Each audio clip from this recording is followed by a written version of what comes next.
Hello, everybody, and welcome to our Monday afternoon edition of From Our House to Yours, where we talk about the people, the businesses, and the organizations that make living and working in Alexandria such a great thing. And today we have with us Cheron Burns with RX Catering. And just briefly, Cheron and I actually met 6-7 years ago at the gym, and she was there with her girlfriend, and her girlfriend had either just met or was just starting to date my trainer.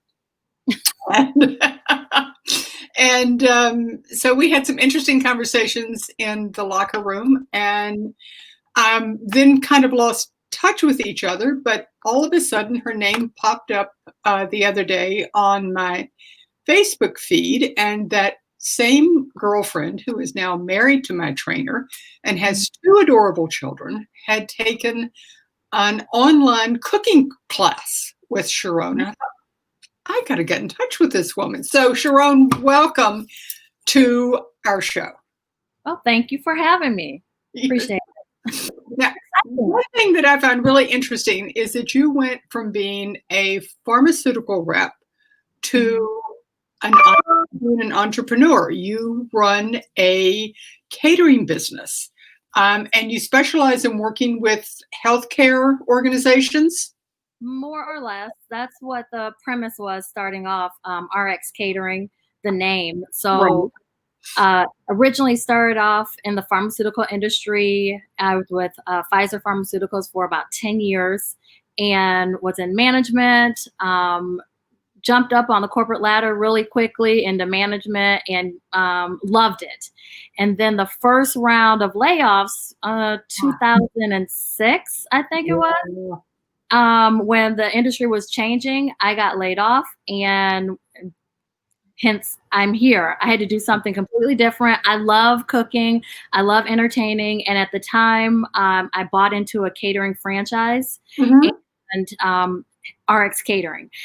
And it's a long story, but I'll do the short version. We've been in business for 13 years. Oh my God. During that time frame, a lot has transpired in my road to entrepreneurship. I've learned a lot. I've gone through several battles, and which has made me a stronger and better person and a businesswoman. But the franchise sold. The franchisor sold the business, but allowed me to keep the name. Nice. And I'd done so well with the branding and marketing of RX Catering. As you know, as a business owner, it's hard to transition and pay for marketing and change of name. So I kept the name RX Catering, and we are here today just, doing bigger and better things than what I expected. Like I said, you mentioned, you hinted towards it. We actually started off catering to the pharmaceutical industry, my niche. And I actually had a lot of contacts in that industry and did very well. And then we transitioned, and we've catered to all types of industries. One of our biggest clients was, and it still is, once COVID is over, but we've serviced a lot of the federal government contracts. We cater to a preschool every day with 220 kids located in Arlington, and we've worked with AARP, DC Water, Northrop Grumman, Lockheed Martin. A lot of different various corporations throughout the DMV area. You have really grown the business. Yes, I have. And I have to thank, it's not just me. I've done a lot of the behind the scenes stuff and the front of the scenes. Because, when people don't show up to work, you got to get back there and cook. I don't do all the cooking. I don't do everything. I have an awesome staff that actually, have been with me. A lot of them, a few of them have been with me from the beginning. And, with a small business, you transition and you get new staff. So you grow and develop along the way. Well, I was going to say, how many people do you have now? How much permanent staff do you have? Well, permanent post-COVID, right now we have a skeleton crew of about 5. My main staff is typically about 13. that I usually keep on staff. 13 to 15, that would be full-time, part-time, and people that work events. Okay. All right. We'll talk a little bit more about what COVID has meant to you and to the catering business, but tell me what it's like to cater for a preschool. That must be kind of interesting, especially with all the concern about nut allergies. Absolutely.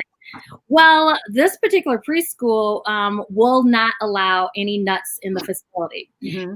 And they've made it, and we've been catering to them for about 5 years now. So they made it in the beginning really challenging because this particular director, which I applaud her for, she will not allow us to repeat any menu item throughout the month. Oh my gosh. So essentially, we have to come up with kid-friendly food for about 25 days, 25, 28 days. So we had to become creative with our menu items. And essentially, it's to help them develop a palate, if you will.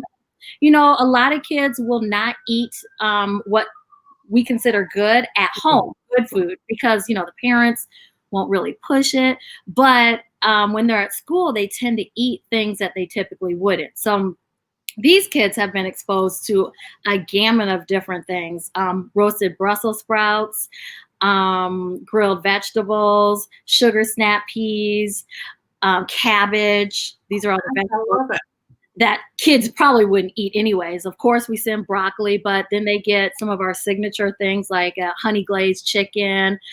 Here and there, we'll throw in typical food like chicken nuggets, but they only get that once a month. They're going to have to eat some of this other stuff that we actually prepare: chicken pesto, a lot of gnocchi. A lot of adults don't even know what gnocchi is, but they actually will eat that. Quinoa, all types of different food. And we prepare, it's a standard USDA food selection. So they have to have a protein, a vegetable, a starch, and a fruit. I love it. I absolutely love it. It's very different from what I remember getting at preschool. Absolutely. Do you remember eating at school just pizza? You know, we get pizza, we get chicken nuggets, and we get burgers or hot dogs or something like that. Right. And for my elementary school, it was homemade rolls. Oh, soaked in butter. Okay. It was the best thing on the menu, but It sounds good. Yeah. Nice and healthy, right? Oh yeah. Yeah. It was my downfall from a very early age. That's why I had a trainer. Me too. And by the way, everybody who's out there watching us, if you will hit the share button on your screen and share this with all your friends, then that many more people will see us and know what's going on. I happen to have a young friend who has a son who has a horrible, horrible nut allergy and and she's a preschool teacher. Okay. And I just know how concerning it is for her every single day. Okay. And she's a health coach, fitness coach. And so healthy meals are a priority for her. And I know that she would love hearing this. Absolutely. I mean, we take into consideration because there are some kids that are gluten-free, dairy-free, egg-free. So, every day there are 3 locations to this preschool in Arlington, Little Ambassadors Academy, and they a total of 220 kids for each day between 3 schools. So we have to pay attention to detail and make sure there are no accidents. We don't need any accidents going on with because the children are so important, and we can't. Oh my gosh! So obviously, this quarantine has to have taken its toll on your business. Absolutely. Fortunately and unfortunately, it's been a road. I mean, up and down. Yeah. Within the first week that everything happened, all of our major contracts canceling left, right. I was just like, oh my gosh, what am I going to do? I was trying to think of ways to keep my staff employed, because ultimately, that's what it's all about for me is providing healthy food and employing people and making opportunities, for people to have some type of a job. And I will tell you, it was frustrating. I bet. It was. I hated seeing calls come up on my caller ID or emails. I knew who it was, and I said, I know they're about to cancel. And sure enough, they did, which rightfully so, because of everyone's safety. So about a week and a half in, one of my friends, I went to Florida A&M University, one of the best schools. One of the best.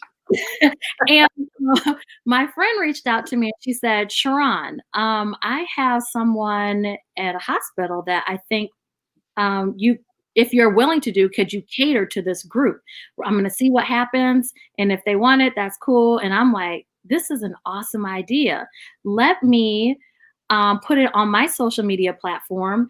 And I actually solicited donations from friends and family. And I basically said, hey, everyone wants to help during this time. What can you do? Really, there's not a whole lot that people can do in your quarantined households. But one thing that they could do was give money. Yep. And we have raised ARC's Catering. I don't want to say raised, received donations from everyone across the DMV area. Good. And throughout the country. I have friends and family that have given from various parts of the country. And we have been able to receive donations, which one gives my staff the opportunity to continue to work because there are hours, there's money coming in. And then two, prepare for our frontline essential MVP healthcare workers. And since March 31st, we have prepared close to 4,000 healthcare meals because people's generous donations. And it just started to come left and right. I was so excited. Every day I would see, a PayPal or a Cash App come in and I'd get more excited. And I'm like, we can feed more people. And then it gave me the opportunity to actually be in these different facilities actually delivering. Now, my mom really didn't like that because, we were out and about, but I was very safe. The staff that actually delivers as well, they were safe. We have masks, we have gloves, sanitizer, everything. So we're taking precautionary measures to ensure that we're safe. We're preparing in a safe environment because my kitchen is about 44,000, or oh my gosh, I wish it were that big, 4,400 square feet. And so we're able to spread out. We're able to, put in place all the sanitation measures. And then actually each meal has to be individualized. That was a change from what we were doing before. And that was because we were preparing in bulk trays. Correct. Yeah. So because of the strict sanitation standards, we had to convert to individualized meals. So everything had to be individualized down to the salad, bread, and all the entrees. So it was a transition, a conversion initially, but the staff, just took it and ran with it. If you could have seen the operation, one day we did 500 individual meals just for one hospital between four of us. And it was amazing. That was a donation from my church. They fed the entire Howard Hospital on a weekend service. So nice. Now this is just for the hospital staff. Correct. Because the hospitals themselves were still fixing meals for patients. Yes. So all the, and a lot of people think, oh, it's a meal. Well, you'd be surprised. You've seen pictures of all the healthcare workers just dead tired, not being able to, go home and be with their own individual families. A hot catered meal, good catered meal. Just is like a pick me up. It's a morale booster for the staff because they see someone coming in and caring and donating this food to them. So it's a pick me up all the way around. It's a win-win for everyone, quite honestly. The person who has given the donation, for us to be able to prepare it, and then for us to be able to deliver it to these essential healthcare workers. And if I know you, it wasn't just macaroni and cheese. No, you are absolutely right. Yeah. So, I mean, we have adjusted somewhat, so it's not a huge toll on the kitchen, Mhm. but we are doing great meals. Our bourbon chicken is our number one seller. They get that. They get our rosemary and garlic chicken. A lot of them have gotten our shrimp, like a chili Thai shrimp entree. All of them will come with rice and some of them mac and cheese. You did mention that, but that's something that would be, another chicken You're just not filling them up with, carbohydrates and and comfort. no pizza. We roll up and they're like, "What are we getting today? Is it pizza?" No, it's not pizza. They're like, so and then we've been getting donations. The crazy part of it, I didn't. I have been so blessed. I could write a book. Stay tuned, maybe for that. Okay. All right. And for the movie. But people have just been so generous and giving. I had someone from my church reach out to me and say, "Hey, there's a restaurant / catering company that wants to give some supplies to you or to us." But I said, "Why don't you give it to Cheron at RX Catering?" And I will say 6 or 7 consecutive weeks, this owner showed up with produce, showed up with chicken, showed up with ground beef, showed up with all types of supplies for us to continue to Mhm. actually. So what that meant was they were lessening the load on financially for me to have to pay for Yes. supplies to continue this whole cycle of making meals. So it was an awesome experience. I've never thought that people would continue to give so freely, but these people were. And I'm just impressed. Well, it's two things. One, I had this discussion with, I've forgotten who it was exactly now, but we were talking about the supply chain. And Hmm. obviously, when restaurants couldn't serve anybody, they're sitting there with, kitchens full of produce. Yeah. The wholesalers have got produce all over the place. And so, it certainly wasn't the government that did this, but I think people really had to figure out for themselves, we just throwing this away. We've got to find a way to use it. And I mean, this is it's a perfect example of people helping each other. Absolutely. Yeah, it also reminds me. I was talking to Mary Wadlin the other day, who runs the Zebra Press, and she was Mhm. talking about how our community organization normally does like a 3 day fundraising drive, and Okay. this year they did it in one day. One day they raised more money than they did over 3 days last year because I people believe were it. just so generous and so you could feel the impact everywhere. Whether Absolutely. you had it or not, you Right. knew people were hurting. Right. Well, and people that don't have a whole lot, they are actually like digging deep and Yeah. giving. I mean, you don't know people's financial situations, and you never, ask that, but I mean, just knowing certain people, I know that they're not, if you will, balling out of control or Yep. have a lot of money and resources, extra resources to give. But those are the same key people that keep giving. And we have repeat givers that, we can't go get our nails done. We can't get our hair done, like we normally would. And those are extra expenses, monthly expenses that people are saying, "Hey, you know what, Sharon? I'm not spending this money on this, so I'm going to give it to you every month." And it's been consistent, A for the past 2. absolutely. I have Yeah. so missed TJ Maxx, but, it's money that I am not spending. Eating out, my girlfriends and I mean, my mom laughs at us all the time. She's like, "Are you eating out again? Is that what you all do?" "Yes, mom, that's what we do." We go and eat out and, gossip and have And that's fun. fun. Now listen, I was looking at your website and I noticed Mhm. that you really have I love the fact that you had vegetarian meals, prominently displayed. And as someone who in the past 2 years has become a vegetarian, Awesome. I really appreciate well thought out vegetarian dishes. And Awesome. Thank you. it can't be that hard. It's not, but you have to put some love and care and creativity into it, some imagination. So I Right. really love the fact that do you do a lot of business with the vegetarian entrees? Surprisingly, we do.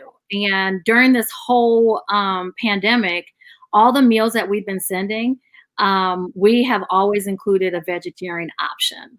Good. Um, and that's what when we drop off, a lot of times people are like, "You have vegetarian included?" Of course Mhm. we do. We want to make sure everyone can eat. And you talk about the vegetarian menu component on my website.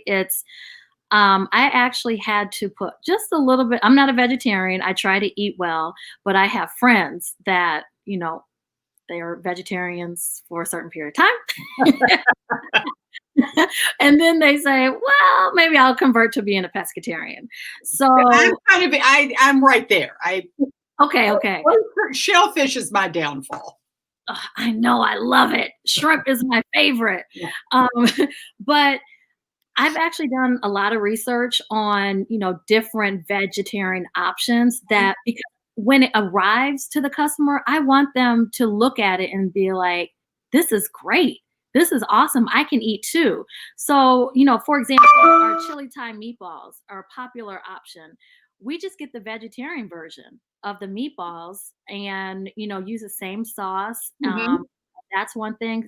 Our stuffed peppers are very popular, and I mean everyone can do a veggie lasagna, but I mean we do other things. Like I mentioned, gnocchi.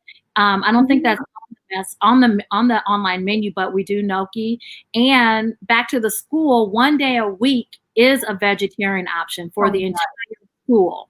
So they expose them to different things. So we have to be creative. We can't just send veggie stir fry.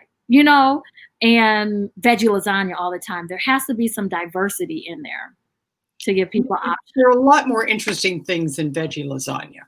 Absolutely. Heck, And you're good with it. it gets kind of old after a while. Right, right, right. Yeah. So what's happening going forward now? We're starting to come out of the quarantine. Right. You're still feeding your healthcare workers. Mhm.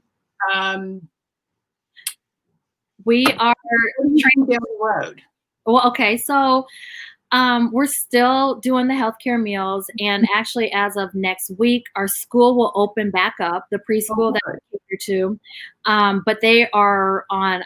They haven't given us our final numbers, but they're probably going to be half the amount of students. So they started off with 220. So we'll probably be catering to maybe 100 children initially, to make sure that they are, not quarantine, but social distancing the Yeah. children.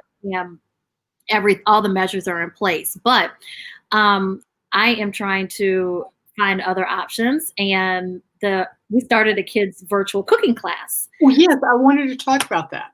Right. So you started off initially. So I was trying to find different ways because over the Christmas holiday break, when I was at home, I'm from Minnesota. How did My a Minnesota girl get to Florida A&M? Oh my gosh, yes. Well, um, I grew up all throughout the Midwest. So my family's going to be laughing at me once I get off of here, and they're going to be like, Cheron, you're not from Minnesota. But I am from Minnesota. Um, because my parents were born and raised in the Twin Cities, Minneapolis. Okay. I lived in Minnesota when I was growing up. I lived in Illinois, Indiana, Ohio, Colorado.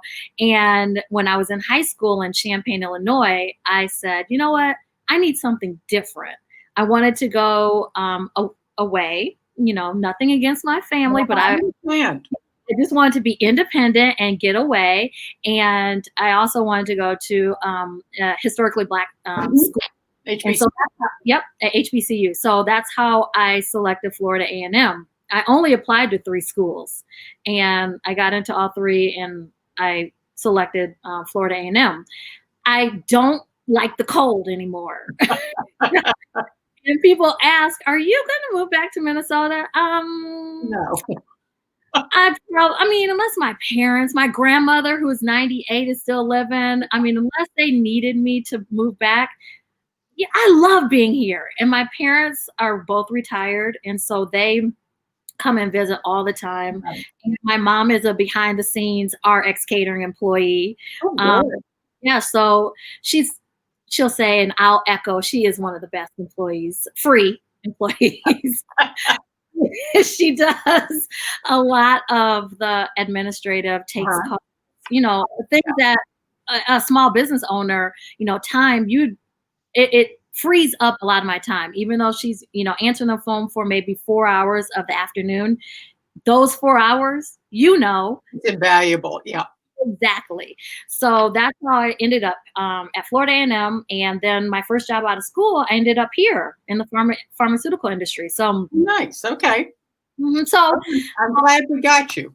yeah, so thank you. And then, I wanted to do something different as far as try to adapt to this whole pandemic. Mhm.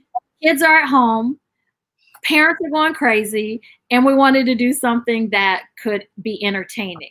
So while I was at home in Minnesota over the Christmas holiday, I thought we were going to have a summer camp for 2 weeks, cooking Okay. camp.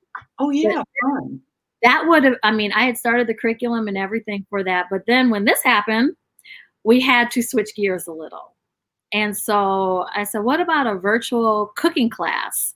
And so the last class that we just had this past weekend, one of my friends, actually, he decided he would work with me, and he has a daughter. And so we turned it into a kids friendly virtual cooking class, and he and his daughter actually are like the hosts of the class. Fun.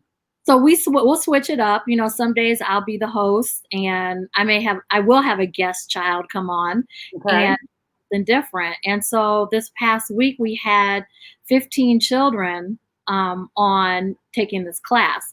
The class that you saw that Ellen took, Uh-huh. Chad's daughter, they were part of our test. We Oh, did a okay. test. Okay. And then Ellen participated again this past weekend. So she has the ultimate experience with cooking. I recognize that picture. Yes. So thanks for noticing that, because that's Absolutely. what connected us. Yeah, and you know what? I'm going to, when we go offline, I'm going to introduce you to somebody that I did an interview with 2 weeks ago, and she is a speech pathologist. Okay. And they work with kids ages 4 to 10, and the name of her company is Speech of Cake, and they use cooking classes to help children with communication skills. Okay. So That's yeah, I'm going to hook you all up and see what comes from it. See, you are just linking everyone together. I love I this. love it. I love it. Because I mean, a lot of people would not, take the opportunity. And I just want to thank you. I should have thanked you in the beginning, formally, for having me, because you are not only exposing, small businesses in the Alexandria area, you're connecting, and you're making, us to utilize the network of people that we have within our own community. And, that's how communities flourish. And that's how we get bigger and better. It's a win-win for everyone. Thank you so much. It's exactly the way I feel. There are just so many great small business. I live in Delray, and it is nothing but small businesses. Right. And it's just so important that we continue to support each other and acknowledge what's going on, and acknowledge the small business owner and how we can support them to do big things like feeding, healthcare workers. Absolutely. Yeah. So it's been a I put your website up here, and I'll say something about it again. okay. And just so you know, out there, listening audience, we'll be up here for 7 days. You'll also be able to find us on Twitter, on Instagram, on Nextdoor, I even put it on Pinterest. I mean, I'm really everywhere. next door and on YouTube. So if you want a great meal, you have to reach out to this lady. And if you want to donate to all the good things she's doing for healthcare workers, I know she would be glad to hear from you. Absolutely. Thank you very much. Thank you. And we will be back in touch sometime. Okay, sounds like a plan. And I need to I said I need to get you a meal. You do? Oh, that would be good. A vegetarian or pescatarian meal. That's right. Okay. All right. Thank you so much very much today, and we'll see you later. All right. Take care. Bye. Bye.